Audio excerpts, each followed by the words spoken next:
एक बार की बात है। एक छोटे से गांव में एक प्यारी सी लड़की रहती थी जिसका नाम आन्या था। आन्या को आसमान में उड़ने का बहुत शौक था। वह हमेशा आसमान में उड़ते हवाई जहाज, पक्षियों और बर्फीले ऊंचे पहाड़ों को देखकर सोचती थी कि वह कभी उड़ेगी जरूर। एक दिन आन्या ने अपने दादाजी से पूछा, दादाजी, क्या मैं भी उड़ सकती हूँ? दादाजी ने मुस्कुराते हुए कहा, बिल्कुल बेटा, उड़ना सिर्फ शरीर के लिए नहीं बल्कि मन के लिए भी होता है। अगर तुम सच में उड़ना चाहती हो तो अपने सपनों को साकार करने के लिए मेहनत करनी होगी। आन्या ने दादाजी की बात मान ली और अपने सपनों को पूरा करने के लिए वह रात दिन मेहनत करने लगी।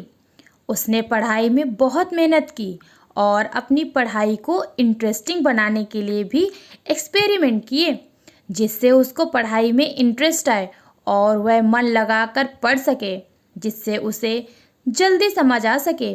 वह गणित के सवालों को तो ऐसे हल करती थी जैसे कोई खेल खेल रही हो, और विज्ञान के एक्सपेरिमेंट तो उसे अद्भुत रोमांचित करते थे। जब वह बड़ी हुई तो उसने सोचा, जो सपना मैंने देखा है क्यों ना वह गांव के और लोगों को भी दिखाया जाए और उनको पूरा करने का प्रयास भी किया जाए। बस फिर क्या था, आन्या पूरी मेहनत से उसे पूरा करने के लिए जुट गई। दरअसल उसने अपने गांव में एक हवाई उड़ान स्कूल खोलने का सपना देखा था, जिससे गांव के बच्चे भी हवाई जहाज उड़ान करना सीख सके।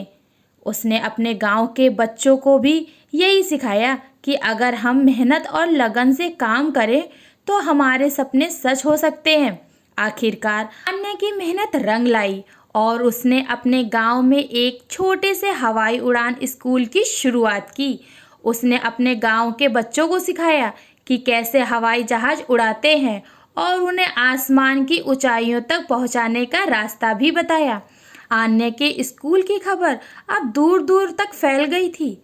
बहुत सारे लोग उसके स्कूल को देखने के लिए आने लगे कि कैसे वह अपने स्कूल को चला रही है और कैसे वह हवाई जहाज बच्चों को उड़ाना सिखाती है। गांव के लोग आन्या की मेहनत और सपनों को देखकर प्रेरित हुए। उन्होंने आन्या से पूछा, तुम्हें ऐसा करने की प्रेरणा कहाँ से मिली?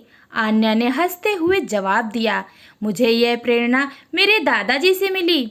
उन्होंने मुझे सिखाया कि सपने सच होते हैं, लेकिन उनके लिए मेहनत और सच्ची लगन की ज़रूरत होती है। आन्या का हवाई स्कूल गांव के बच्चों के लिए एक नई शुरुआत बन गया।